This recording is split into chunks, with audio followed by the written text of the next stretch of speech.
साईं बाबा के आने से मेरा जीवन जीने का तरीका बदल गया।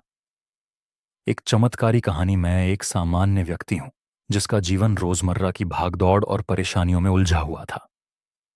हर दिन चिंता, तनाव और भविष्य की अनिश्चितता से भरा हुआ था। कोई ठिकाना नहीं था कि किस दिशा में जा रहा हूं। जीवन में न कोई ठहराव था, न कोई मानसिक शांति।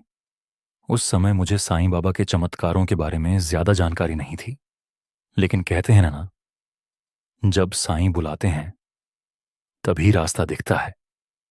एक दिन मेरी एक मित्र ने मुझे शिरडी जाने का सुझाव दिया। पहले तो मैं टालता रहा, लेकिन अंततः किसी अदृश्य शक्ति ने मुझे वहां खींच लिया।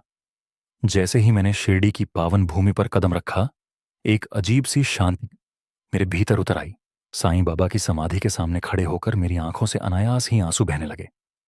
मैंने कुछ नहीं मांगा, बस मन से कहा, बाबा, अब सब कुछ आपके हवाले। उसके बाद मेरे जीवन में एक एक करके चमत्कारिक परिवर्तन होने लगे। जो काम वर्षों से रुका हुआ था, वह अचानक पूरे होने लगे। नौकरी में प्रमोशन हुआ, घर की आर्थिक स्थिति सुधर गई, और सबसे बढ़कर मेरे मन में स्थिरता और विश्वास आ गया।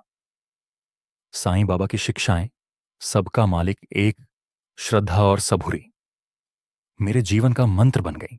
पहले मैं हर छोटी बात पर क्रोधित हो जाता था, लेकिन अब धैर्य से काम लेना सीख गया हूं। पहले भविष्य की चिंता सताती थी, अब बाबा पर भरोसा हो गया है कि जो होगा अच्छा ही होगा।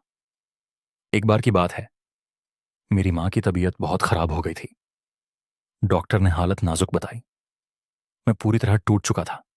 उसी रात मैंने बाबा से मन ही मन प्रार्थना की, बाबा, मां को ठीक कर दो। मैं सब कुछ छोड़ दूंगा, बस आपकी सेवा करूंगा। अगली सुबह मां की हालत में अचानक सुधार होने लगा। डॉक्टर खुद हैरान थे। उस दिन मुझे साईं बाबा की कृपा का अनुभव हुआ। अब मेरी दिनचर्या में बाबा की आरती, सेवा और उनके जीवन के संदेशों को पढ़ना शामिल है। हर गुरुवार को मैं बाबा का व्रत करता हूं और गरीबों में भोजन बांटता हूं। ये सब कुछ पहले मेरे जीवन का हिस्सा नहीं था, लेकिन अब यही मेरा मार्ग बन गया है। निष्कर्ष, साईं बाबा ने मुझे सिर्फ चमत्कार नहीं दिखाए, उन्होंने मुझे जीवन